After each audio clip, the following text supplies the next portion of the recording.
Bom, meu nome é Regina Fiorati. Eu entrei como professora aqui no curso de terapia ocupacional da Faculdade de Medicina de Ribeirão Preto no ano de 2011.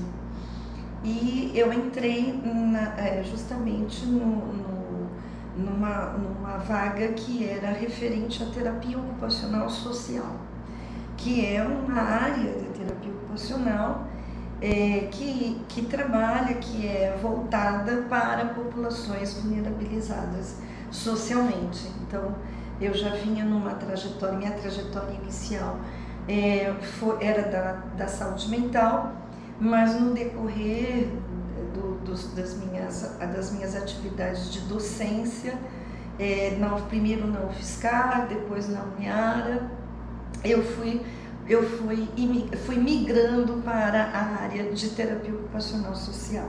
E quando eu entrei aqui, eu já entrei para exercer dentro dessa área, né? Para ensinar e fazer pesquisa dentro dessa área. Então, logo que eu entrei, eu comecei no estágio no Centro Pop de Ribeirão Preto. Eu acompanhava estudantes do último ano do curso de terapia ocupacional, que é o estágio profissionalizante. E aí, nesse contato com o Centro Pop, foi que eu iniciei, foi o meu primeiro contato com população em situação de rua. E aí dentro lá, né, acompanhando o estágio, eu comecei a observar algumas coisas, alguns incômodos. Comecei a ter alguns incômodos, principalmente referente à forma como os trabalhadores sociais entendiam a população em situação de rua, né? A primeira coisa era que eles destituíam essa população de desejo, de determinação, de autodeterminação, de poder de escolha, né? Então, era como se eles estivessem ali esperando um favor. E não olhavam a questão da assistência social como um direito. E então essa população era sempre muito culpabilizada pela própria situação de pobreza extrema na qual eles se encontravam. E isso começou a me incomodar, então foi aí que eu desenvolvi a primeira pesquisa com pessoas em situação de rua. Dessa pesquisa gerou um documentário que se chama Exclusos, tá no YouTube. E a partir daí, então, eu comecei realmente a desenvolver mais pesquisas, mais estudos com a população em situação de... Então, em 2018, eu fui procurada por um grupo de estudantes do curso de medicina. Eles tinham ido num congresso de consultório na rua. E eles ficaram fascinados porque isso não estava dentro do currículo do curso de medicina, não existia. Não sei se hoje já está inserido, né? Mas não tinha. E eles então primeiro eles queriam fazer um estágio, alguma coisa com o consultório na rua. Em Ribeirão Preto não havia uma equipe de consultório na rua, existia uma equipe que era do programa de DST-AIDS, que tinha uma equipe que fazia um pouco essa abordagem do consultório na rua, né? Através de uma psicóloga que coordenava. Então ela usava um pouco essa abordagem. Entretanto, essa equipe não era de consultório na rua e não recebia do Ministério como um consultório na rua. E aí eles foram procurar essa equipe e lá eles informaram que havia uma professora. Como eu sou professora no curso de terapia ocupacional, ninguém me conhecia, né, dentro da FMRP. Então, aí que eles ficaram sabendo que existia uma professora que trabalhava, né, que desenvolvia estudos e ensino dentro dessa área, né, com pessoas em situação de rua. Então eu fui procurada por eles.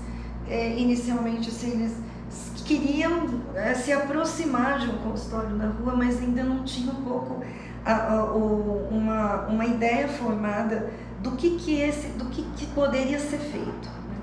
Aí eu falei, olha, eu acho que o que vocês estão pensando a gente poderia desenhar como um projeto de extensão.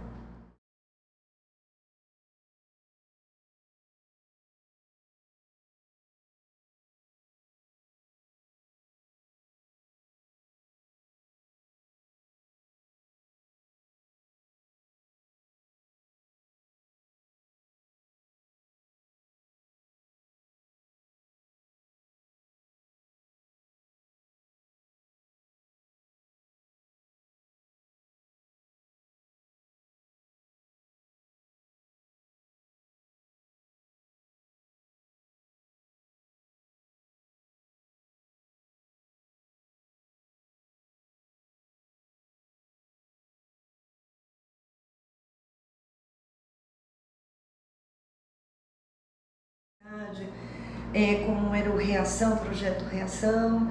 E aí eles fizeram um consórcio, vamos dizer assim, de projetos de extensão e de projetos que trabalhavam com populações vulnerabilizadas, e aí eles fizeram uma frente de combate à pandemia, né? Então a gente trabalhou através de infográficos, nesse momento a gente também era do edital do programa na comunidade, né? E a gente que era da pró-reitoria de graduação, né? Então dentro desse programa a gente tinha uma boa verba, e aí a gente pediu para São Paulo se a gente podia fazer compras, mudar a linha, né, dos produtos que já estavam listados. Então a gente mudou a linha e aí a gente montou kits contra a Covid. Então, máscaras, álcool gel, sabonetes, escovas de dente. Era um kit, né, higiênico, que incluía higiene bucal e mais um kit anti-Covid, mas também a gente fez um kit de redução de danos, mas no intuito também de prevenção à Covid, porque aí o kit de redução de danos tinha preservativos masculino e feminino, assim como cachimbos assim, individuais, né, para o uso de substâncias que a gente sabe que é muito frequente nessa população, e eles compartilhavam o uso do cachimbo. Então nós conseguimos individualizar através desse kit de redução de danos. E aí nós fizemos uma distribuição que chegou mais ou menos 8.000 pessoas, uma distribuição mais ou menos que a gente conseguiu atingir mais ou menos umas 8.000 distribuições, claro que repetindo, né, não que tenha 8.000 pessoas em situação de rua, mas aí a gente voltava, né, nos locais onde eles estavam, ou alguns locais como a comunidade do Brejo, que tem lá uma população em situação de rua bem grande. E aí a gente foi fazendo através de pequenas ações sem aglomeração, principalmente com a distribuição desses kits e com infográficos, para dizer, né, todas as medidas sanitárias necessárias naquele momento, naquele contexto. Mudou bastante, primeiro porque o projeto ele adquiriu, ele já estava num processo de inserção institucional na cidade, porque mesmo antes da pandemia a gente já estava fazendo uma aproximação, já tinha uma aproximação e uma parceria estabelecida com a Secretaria Municipal de Saúde, mas também estava sendo já fomentado e estabelecida aí uma parceria com a Secretaria da Assistência Social. E nós estávamos já provocando uma certa intersetorialidade com essas duas secretarias. Com a pandemia, tudo ficou muito confuso. E aí, realmente, a gente teve que aproximar vários setores e aí a gente fez uma inserção. O Projeto Pontes foi fundamental para que a população em situação de rua fosse vacinada, mas antes disso até que a prefeitura se responsabilizasse pela abertura de abrigos para acolhimento, tanto de pessoas para quarentena, quanto para pessoas que já estavam com a Covid, mas não necessitavam ser internadas. Então a gente precisava desses locais e não tinha nada. Então, tardiamente, a Secretaria de Assistência Social abriu esses abrigos, e para que as equipes de saúde pudessem também aí conjuntamente fazer um pouco dessa organização desse processo. E o Pontes e a OAB foram atores protagonistas para pressionar e para abrir esses abrigos contingenciais. Bom, hoje nós temos alunos da medicina, da terapia ocupacional, da odontologia, da enfermagem, da farmácia, da psicologia e muitas outras pessoas que são da pós-graduação, né? Tem pessoas da pós-graduação e da residência multiprofissional, principalmente da residência em medicina de família. Então nós temos assim uma série de voluntários que vem cercando, que vem atuando junto com o projeto. A gente está com médicos também, os 2 médicos que a gente já tinha voluntários, em que era a doutora Thaís e o doutor Cauê. Agora se aproximou o doutor Vinícius, que é de uma unidade básica de saúde, que também tem integrado as nossas ações, principalmente na área de grupos comunitários, na área de saúde mental. Então, que a gente também está ampliando as nossas ações para a saúde mental, que até então estava muito voltado para a saúde pública, e agora a gente já começa também a ter um trabalho importante na área de saúde mental, que é um campo, uma área da saúde muito atingido pela determinação social de doenças que a gente observa, né, entre essa população, que é a área de saúde mental, que é muito prejudicada. E a partir da pandemia, o doutor móvel foi disponibilizado pela prefeitura, então a gente perdeu o doutor móvel. Então a gente teve que reformular aquelas ações de atendimento dentro de um consultório móvel.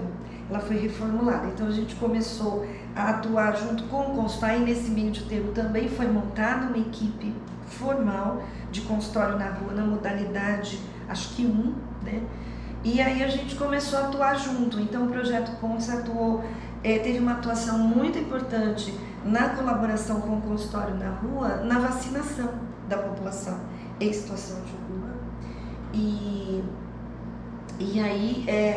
E aí começou já teve várias ações, e aí fizeram muitas ações de educação e saúde, e estamos num momento em que estamos planejando futuras ações a partir de um convênio, ou seja, de um termo de cooperação que está sendo fechado entre a Faculdade de Medicina de Ribeirão Preto, através da Pró-Reitoria de Cultura e Extensão, para projetos de extensão, e entre o Pontes, particularmente, e a Secretaria Municipal de Saúde. E a partir daí a gente vai poder aprofundar a parceria, as ações junto ao consultório na rua, que é a equipe mesmo da Secretaria, assim como nós vamos organizar ações como a gente fazia antes, né? Com tendas. A gente vai providenciar tendas em que a gente fecha com privacidade, dentro das quais a gente pode desenvolver algum tipo de atendimento em saúde, né? Tanto atendimentos médicos como atendimentos psicológicos, terapêuticos ocupacionais e odontológicos.